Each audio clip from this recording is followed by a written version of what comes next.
그때 며느리가 햇반을 식탁 위로 탁 하고 던졌어요.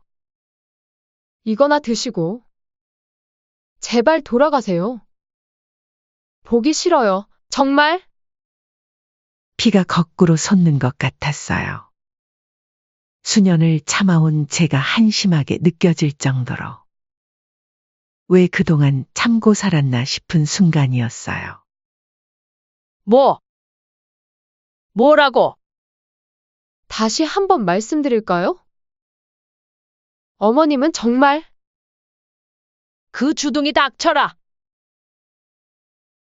식탁과 함께 올려져 있던 그릇을 확 엎어버렸어요. 와장창. 하는 소리와 함께 모든 게 바닥으로 떨어졌죠. 으악! 어머님, 지금 뭐 하시는 거예요? 안 안 되죠? 안 된다고? 내가 뭐가 그렇게 보기 싫어? 내가 뭘 그렇게 잘못했는데 이런 대우를 받아야 하니? 아들이 놀라서 달려왔어요. 엄마! 제발 진정하세요. 너도 닥치고 거기 서 있어. 너가 더 가증스럽다. 나한테 뭐라고 약속했지? 기억나? 이 집 줄 때. 엄마, 평생 효도하면서 살게요. 이 은혜 절대 잊지 않을게요. 이랬던 게 고작 몇 년 만에 이 꼴이야? 이제 멈출 수 없었어요. 식탁 위에 있던 걸 모조리 쓸어냈어요. 며느리가 자랑하던 비싼 그릇들, 반찬통들. 다 바닥으로 떨어뜨렸죠. 어머님, 당장 그만하세요. 그런 식으로 난동 부리실 거면 나가세요. 난동. 이게 난동이야? 그리고 이 집 내 집이야. 나갈 거면 너네들이 나가. 세월이 참 빠르네요. 창가에 앉아 고물들을 정리하다 보면 그때 기억이 생생히 떠올라요. 저는 남편과 이른 이별 후에 어린 아들을 데리고 고물상의를 하기 시작했어요. 그때는 얼마나 막막했었는지 모릅니다. 처음 고물상을 시작했을 때가 떠오르네요. 그때 재혁이가 초등학교 2학년이었죠. 남편이 떠나고 난 후 앞이 캄캄했지만 무언가는 해야 했어요. 어린 아들을 보면서 가장 먼저 든 생각은 이 아이만큼은 배고프게 키우지 말아야지였어요. 가진 기술도 없고 배운 것도 없는 제가 우연한 계기로 하게 된 것은 고물상이었어요. 처음엔 동네 사람들의 시선이 따갑기만 했죠. 뒤에서 수군거리는 게 다 들리더군요. 하지만 어린 아들을 키울 생각에 물불 가릴 게 없었나 봐요. 새벽이면 어김없이 끌차를 끌고 나갔어요. 아직 잠든 도시를 돌아다니며 버려진 물건들을 하나하나 모았죠. 녹슨 철근, 헌 책상, 부서진 의자. 남들은 쓸모없다고 버린 것들이었지만 제겐 모두 보물이었어요. 그것들을 분류하고 닦고 고치면서 하루하루를 버텼죠. 어떤 날은 허리가 끊어질 것 같았어요. 무거운 고물을 나르다 보면 온몸이 쑤시고 손이 갈라져 피가 나기도 했죠. 특히 겨울이면 더 힘들었어요. 차가운 바람에 손이 얼어붙는 것 같았지만 멈출 수는 없었어요. 아들을 위해서라도 이겨내야 했으니까요. 처음엔 수입이 변변찮았어요. 돈이 없어 학원도 못 보내고 용돈도 넉넉히 못 줄 때는 가슴이 미어졌죠. 하지만 차근차근 모은 돈으로 고물상을 인수해 사업을 이어갔어요. 남들은 비웃을 수도 있겠지만 저는 제가 하는 일에 자부심이 있었어요. 사람들이 버린 물건에도 새 생명을 불어넣을 수 있다는 걸 믿었거든요. 그게 제 철학이자 자부심이었죠. 낡은 것들을 고치고 다듬어서 다시 쓸 수 있게 만드는 일. 그렇게 하루하루를 살다 보니 어느새 아들 재혁이가 대학생이 되어 있더라고요.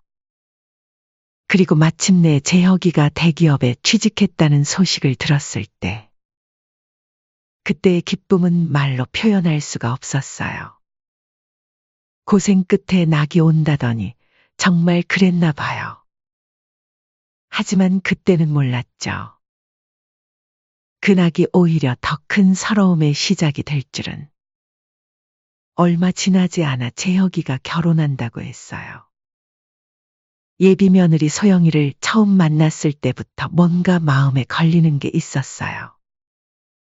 웃지도 않고 말도 툭툭 내뱉는 게 어딘가 싸한 느낌이 들었지만 긴장해서 그런가 보다 하고 넘어갔죠. 특히 제 허름한 옷차림을 위아래로 훑어보던 그 눈빛은 지금도 잊을 수가 없어요. 하지만 아들이 좋아하는 사람이니까 애써 무시했죠. 시간이 지나면 나아지겠지 하는 생각으로요.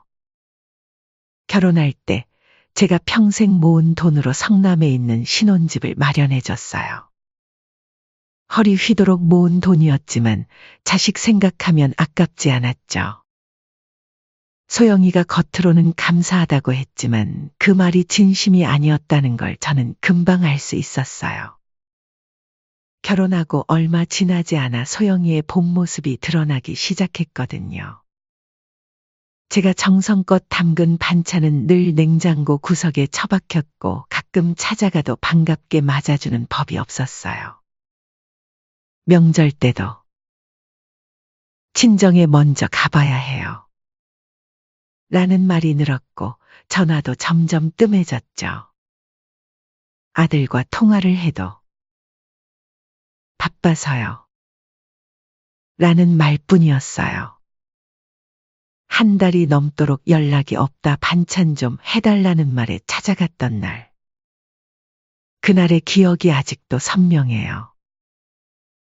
문 앞에서 며느리의 차가운 눈빛을 마주했을 때의 서러움이란. 어머님. 그거 거기 두고 그냥 가세요. 그 말에 가슴이 철렁 내려앉았지만 애써 미소를 지었어요. 재혁이 올 때까지만 있다가 얼굴만 보고 가면 안 될까? 아, 에휴. 마음대로 하세요. 더 서러웠던 것은 현관에 들어서니 며느리가 코를 막고 손부터 씻으라더군요. 고물상에서 온 제가 더럽다 생각을 했나 봐요. 평생을 자부심으로 여겼던 일인데. 그게 부끄러운 일이 되어버린 것 같아 마음이 무너져 내렸어요. 그날 저녁 재혁이가 퇴근하고 들어왔을 때도 상황은 마찬가지였어요. 아들의 눈빛에서도 반가움을 찾아볼 수 없었죠. 제가 아들을 반기자 아들은 본체도 안 하고 저희는 외식하기로 했어요. 이제 얼른 돌아가세요. 라는 말만 돌아왔죠. 시간이 지날수록 며느리의 차가운 태도는 시간이 갈수록 더 노골적으로 변해갔어요. 자식 집에 찾아가면 제가 앉았던 자리를 다시 닦고 제가 만진 물건들을 소독하는 모습을 보면서도 저는 참았어요. 아들 내외의 태도가 날이 갈수록 더해지면서 인내심은 점점 바닥이 나고 있었습니다. 그렇게 어느 날 아들 내외와 식사를 하던 도중 며느리가 말했어요. 어머님, 아직도 그 고물상 하세요? 응, 이래야지. 가만히 있으면 뭐 하겠니? 이제 그만하시는 게 어떠세요? 저희 체면도 있는데. 묘하게 말에 가시가 있더군요. 이 일이 어때서? 이걸로 네 남편 재혁이 대학까지 보내고 심지어 이 집도 샀잖니? 어머님, 요즘 시대의 고물상이라니? 생각해보세요. 재혁 씨가 회사에서 어떻게 보일지? 요새는 자식들 직업만큼이나 부모님 직업도 중요하거든요. 그게 무슨 말이니? 아들은 옆에서 묵묵히 밥만 먹고 있었어요. 며느리의 말이 끝나자 고개를 들더니 엄마, 맞는 말이에요. 솔직히 저도 좀 그래요. 나이도 있으신데. 이제 쉬세요. 내가 그렇게 생각하는 줄은 몰랐구나. 밥맛이 뚝 떨어졌어요. 평생 자부심으로 살아온 일인데 부끄럽다니. 그렇게 밥을 먹고 잠시 화장실에 다녀오는데 안방에서 들려오는 목소리에 발걸음을 멈췄어요. 여보, 어머님 좀 어떻게 해보면 안 돼요? 솔직히 다른 사람들한테 시어머니 직업 말하기도 쪽팔리고. 차라리 주부였으면 주부였지 고물상이 뭐야. 그래도 엄마가 좋다고 하겠다는데 말릴 방법 있나? 덕분에 용돈 타면 좋잖아. 아니, 당신도 싫잖아요. 고물상 하시는 거. 옷도 저게 뭐예요? 동네 창피하게. 알아. 나도 고민이야. 어머님이 여기 오실 때마다 냄새 나는 것 같고. 이웃들 눈치도 보이고. 가슴이 찢어지는 것 같았어요. 벽을 짚고 서서 한참을 움직이지 못했죠.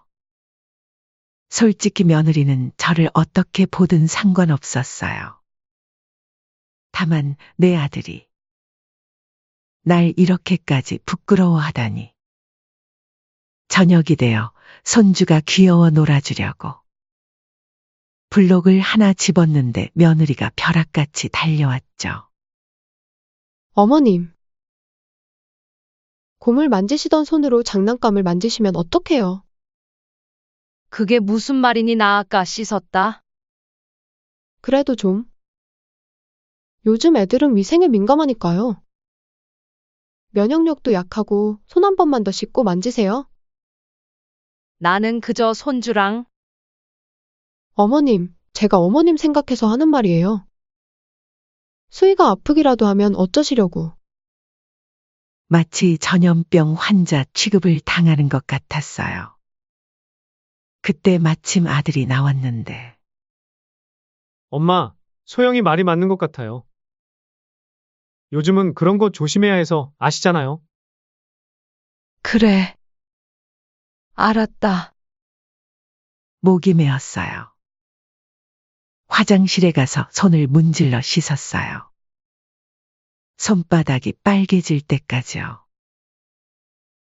거울을 보니 눈가에 눈물이 고여 있더라고요. 저녁이 되자 며느리는 더 노골적으로 나왔어요. 거실에서 TV를 보고 있는데 어머님, 솔직히 말씀드릴게요. 아까 말이 나와서 하는 건데 저희가 위생에 예민해서 어머님 오시면 조금 불안해요. 뭐라고? 오실 때마다 아주 대청소를 해야 되니 너무 힘들다고요. 내일 손님도 오시는데 나 원참. 나 너네 보러 올 때는 항상 씻고 왔다. 뭐가 그렇게 더럽다고 하는 건지. 알아요. 그 얘기는 100번도 더 들었어요. 근데 어머님, 지독하게 몸의 냄새가 배어 있을 거 아니에요. 그 말을 들으니 정말 기가 막혀 말문이 막히더군요. 그 자리에서 일어나 방으로 들어갔어요. 그렇게 다음 날이 되자 아침부터 며느리의 태도가 평소보다 더 심했어요. 어머님, 우리 오늘 저녁에 중요한 손님이 와요. 어머님은 방에 계시면 안 될까요? 그게 무슨 말이니? 방에만 있으라고? 회사 부장님 가족분들이 오시거든요. 어머님이 계시면 몇 시간만 부탁드려요. 말끝을 흐리는 며느리를 보는데 속에서 불덩이가 올라왔어요. 설마 했는데 시어머니를 방에서 나오지 말라니. 마치 제가 이 집의 부끄러운 존재라도 된 것처럼. 하루 종일 방 안에만 있었어요. 화장실도 잘 못 가고. 마치 죄인이 된 것 같았죠. 저녁이 되어서야 손님들이 돌아갔어요. 배도 고프고 화장실도 가고 싶어서 문을 열었는데 어머님. 마침 잘 나오셨네요. 이거 정리하는 거 같이 좀 도와주실 수 있으세요? 아직 뒷정리 중이라서? 그때였어요. 제 눈에 식탁 위에 놓인 음식들이 들어왔어요. 손님들 접대하고 남은 화려한 음식들. 저기, 나도 배가 고픈데 맛있어 보이는구나. 이게 뭐니? 아, 어머님은? 잠시만요. 며느리는 급하게 음식들을 치우더니 찬장에서 햇반 하나를 꺼냈어요. 어머님은 이거 드세요. 궁상맞게 왜 남은 음식을 드시려 하세요? 내가 나오지 말라 해서 계속 방에 있었더니 배고파서 그런다. 어떻게 음식 하나 가져다 줄 생각도 안 하니 그래? 어머님, 이제 저희도 지칠 대로 지쳤어요. 솔직히 말씀드릴게요. 며느리가 한숨을 크게 쉬더니 말을 이었어요. 어머님이 오실 때마다 저희 집 분위기가 완전히 엉망이 돼요. 냄새나는 옷차림에 고물상에서 가져오신 이상한 물건들에 눈치가 그렇게 없으세요? 야속한 건 아들은 옆에서 한마디도 안 하더라고요. 거기다 어머님은 맨날 옛날 얘기만 하시죠? 내가 이걸로 너희 키웠다. 그게 언제적 얘기인데요? 이제는 그만하시죠. 저도 모르게 주먹이 꽉 쥐어졌어요. 내가 거짓말이라도 했다는 거야? 사실이든 아니든. 이제는 좀 그만하시라고요. 어머님은 고물이나 만지시면서 왜 저희 삶에 자꾸 끼어드시는 거예요? 저희는 남이에요, 어머니. 그때 며느리가 햇반을 식탁 위로 탁 하고 던졌어요. 이거나 드시고. 제발 돌아가세요. 보기 싫어요. 정말? 핏줄이 거꾸로 솟는 것 같았어요. 수년을 참아온 제가 한심하게 느껴질 정도로. 왜 그동안 참고 살았나 싶은 순간이었어요. 뭐라고? 다시 한번 말씀드릴까요? 어머님은 정말 그 주둥이 닥쳐라. 식탁과 함께 올려져 있던 그릇을 확 엎어버렸어요. 와장창. 하는 소리와 함께 모든 게 바닥으로 떨어졌죠. 으악! 어머님, 지금 뭐 하시는 거예요? 아러시면 안 되죠. 안 된다고? 내가 뭐가 그렇게 보기 싫어? 내가 뭘 그렇게 잘못했는데 이런 대우를 받아야 하니? 아들이 놀라서 달려왔어요. 엄마! 제발 진정하세요. 너도 닥치고 거기 서 있어. 너가 더 가증스럽다. 나한테 뭐라고 약속했지? 기억나? 이 집 줄 때. 엄마, 평생 효도하면서 살게요. 이 은혜 절대 잊지 않을게요. 이랬던 게 고작 몇 년 만에 이 꼴이야? 이제 멈출 수 없었어요. 식탁 위에 있던 걸 모조리 쓸어냈어요. 며느리가 자랑하던 비싼 그릇들, 반찬통들. 다 바닥으로 떨어뜨렸죠. 어머님, 당장 그만하세요. 그런 식으로 난동 부리실 거면 나가세요. 난동. 이게 난동이야? 그리고 이 집 내 집이야. 나갈 거면 너네들이 나가. 그러더니 며느리가 휴대폰을 들더군요. 이러시면 경찰에 신고할 수밖에 없어요. 그래? 해봐. 신고하면 이 집에서 누가 나가게 될지? 누구 명의로 되어 있는지 해보라고. 이런 싹수 없는 자식. 아들이 와서 며느리 휴대폰을 뺏었어요. 여보, 그만해! 어머니도 그만하세요. 너도 똑같아. 내가 올 때마다 얼굴 찌푸리고 불편해하고. 제가 웃으면서 말했어요. 너희들 내가 왜 고물상을 했는지 알아? 너 먹여 살리려고 평생을 그 고물더미에 묻혀 살았어. 근데 이제 와서 이 어미가 부끄럽다고? 이런 천벌 받을 놈. 너넨 내 고물상에 있는 고물만도 못하다. 냉장고로 가서 며느리가 구석에 처박아뒀던 제 반찬통들을 모조리 꺼냈어요. 이것 봐. 내가 정성 들여 만든 반찬들 다 곰팡이 피었네. 너희 마음처럼. 반찬통을 하나씩 바닥에 던졌어요. 며느리는 소파에 주저앉아 울기 시작했고 아들은 어쩔 줄 몰라 하며 서 있었죠. 너네들 베푸는 내 인내심은 이제 한계다. 이 집 내놓을 거야. 싹 다 나가라.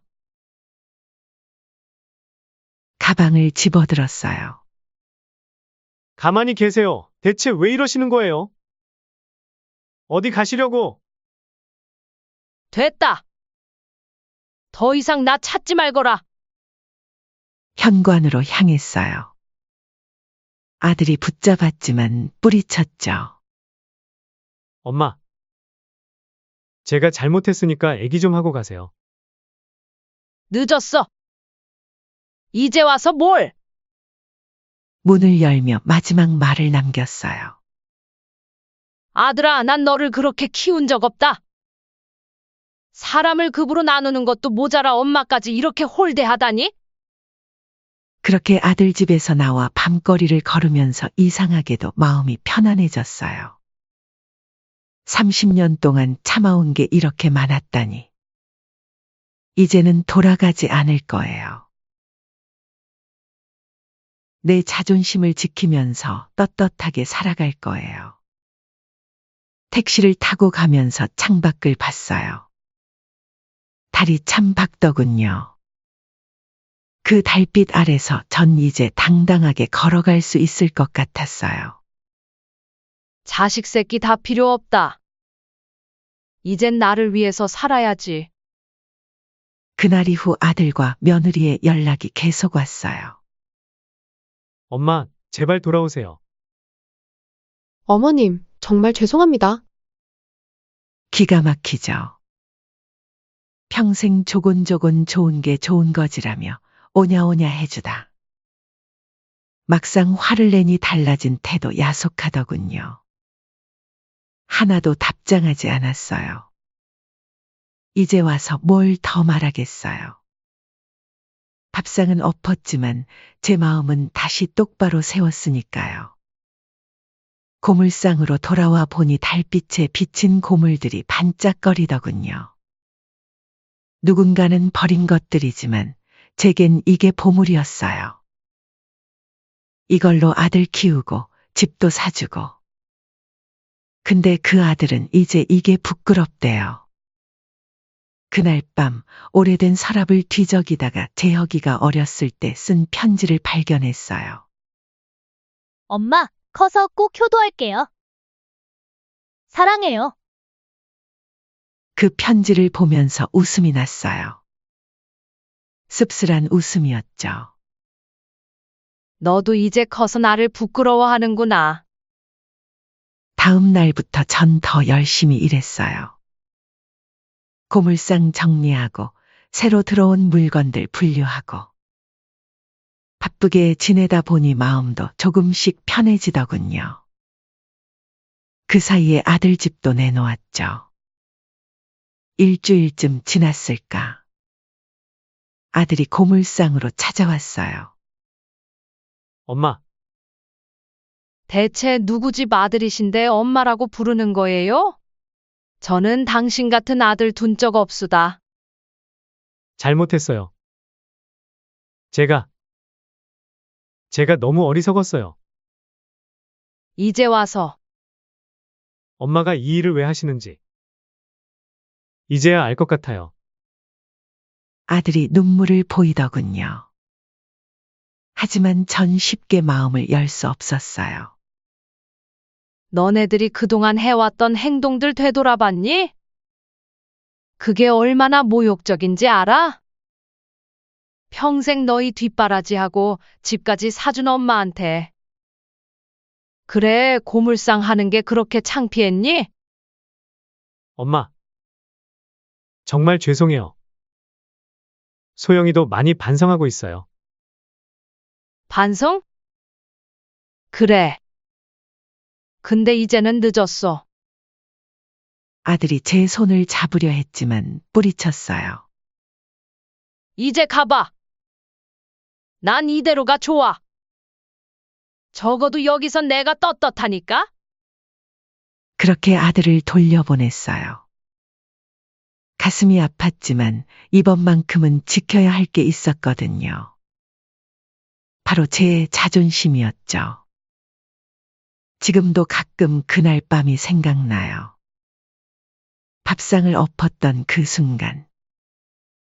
처음엔 미안한 마음도 들었는데, 이제는 그게 제 인생의 전환점이었다는 생각이 들어요. 눈앞에서 햇반이 던져졌을 때 느꼈던 그 모욕감. 그건 말로 표현할 수 없어요. 30년 동안 제가 받아온 모든 차별과 무시를 상징하는 거였죠. 그래서 전 그걸 받아들일 수 없었어요. 이제는 더 당당해졌어요. 제 직업은 버려진 걸 살리는 일. 그게 제 천직이에요. 누가 뭐래도 전 후회하지 않아요. 그날 밥상을 엎은 것도, 이렇게 혼자 사는 것도. 때론 자신의 자존심을 지키기 위해서는 과감한 결단이 필요한 법이니까요. 사실 아들 내외의 진심 어린 사과가 거짓은 아닌 것 같았어요. 하지만 이미 깨진 신뢰는 돌이킬 수 없었죠. 어머님, 저희 집. 아니, 어머님 댁에서 나가면 저희는 어디로 가야 하나요? 그건 내 문제야. 난 이미 부동산에 연락했고, 한 달 후면 새 주인이 들어올 거야. 엄마, 제발 한 번만 더 기회를. 기회. 내가 그동안 너희한테 몇 번의 기회를 줬는지 알아? 이제는 정말 끝이야. 한 달 안에 이사 나가. 새 주인한테 패 끼치지 말고. 어머님, 저희가 잘못했어요. 제가 너무 교만했어요. 맞아. 내가 교만했어. 근데 그 교만이 얼마나 큰 상처를 줬는지도 알아야지. 며느리는 계속 눈물만 흘렸어요. 아들은 마지막으로 한 번 더 애원했죠. 그렇게 일주일이 지났어요. 매일같이 찾아오는 아들 내외를 매번 쫓아냈죠. 어떤 날은 마음이 흔들릴 때도 있었지만 그때마다 그들이 던진 햇반이 떠올랐어요. 한 달 후 정말로 집이 팔렸어요. 제가 원하던 가격보다 더 높게 팔렸죠. 아들 내외는 월세 단칸방으로 이사를 갔다고 해요. 엄마, 저희 정말 이렇게 끝나는 건가요? 너희가 선택한 거야. 매각 대금을 받아들고 처음으로 웃음이 났어요. 이상하게도 후련했거든요. 그 돈으로 전 새로운 시작을 했어요. 고물상을 더 크게 확장하고 재활용 센터로 키워냈죠. 김정희님, 우리 재활용센터가 이번에 구청장상을 받게 됐습니다. 친환경에 관심이 많아진 요즘 재활용 센터에도 수요가 많아진 것이 운이 좋았죠. 정부에서는 신사업으로 지정한 것이었어요. 버려지는 것들에 새 생명을 불어넣는 일이 이렇게 가치 있는 일이었다는 걸. 자식에게 얽매이지 않고 저의 일에 집중하니 이제야 많은 사람들이 알아주더군요. 가끔 아들 소식이 들려와요. 월세방에서 어렵게 산다고. 며느리는 맞벌이로 나갔다고 하네요. 어머니, 소식 들었어요. 재활용 센터가 대박이라면서요. 그래서 저희 한 번만 더. 이제 그만해. 나도 이제 새 삶을 살 거야. 내 인생에서 자식이란 이름의 짐을 내려놓으니 어깨가 가벼워졌어요. 이제는 내가 하고 싶은 일, 내가 가치 있다고 믿는 일을 하면서 살아가고 있죠. 매주 토요일이면 지역 노인정에서 무료 급식 봉사도 해요. 거기서 만난 할머니들이 제 진짜 가족이 됐어요. 정희 씨, 대단한 것 같아. 지치도 않나 봐? 아이고, 정희님 덕분에 우리가 이렇게 웃으며 살아요. 버려진 물건에 새 생명을 불어넣듯 제 인생도 새롭게 태어났어요. 이제는 더 이상 과거에 연연하지 않아요. 앞만 보고 살아가고 있죠. 얼마 전에는 큰 회사에서 제안이 들어왔어요. 우리 재활용 센터를 모델로 전국적인 체인을 만들자고. 정희님처럼 버려진 것들의 가치를 아는 분이 필요합니다. 그렇게 전 이제 전국 순회 강연도 다니고 있어요. 제 이야기를 들으러 온 사람들에게 말해요. 여러분, 이 재활용된 물건들을 한번 봐보세요. 이렇게 쓸만한 물건이 되기 전에는 그저 고물일 뿐이었다는 게 믿기시나요? 하지만 지금은 근사한 보온병이 되지 않았습니까? 인생도 마찬가지예요. 우리가 우리 인생의 가치를 알아보기 전까지는 그저 볼품없는 초라한 고물일 뿐이죠.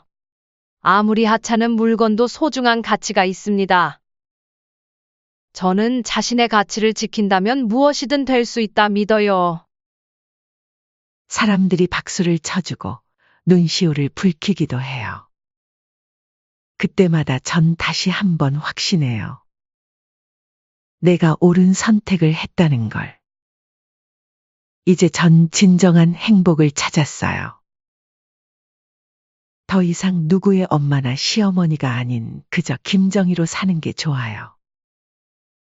내 삶의 주인으로 살아가는 이 시간이 그 어느 때보다 행복하답니다. 가끔 밤에 달을 보면 그날이 떠오르기도 해요. 하지만 이제는 아프지 않아요. 그날의 선택이 있었기에 오늘의 제가 있으니까요.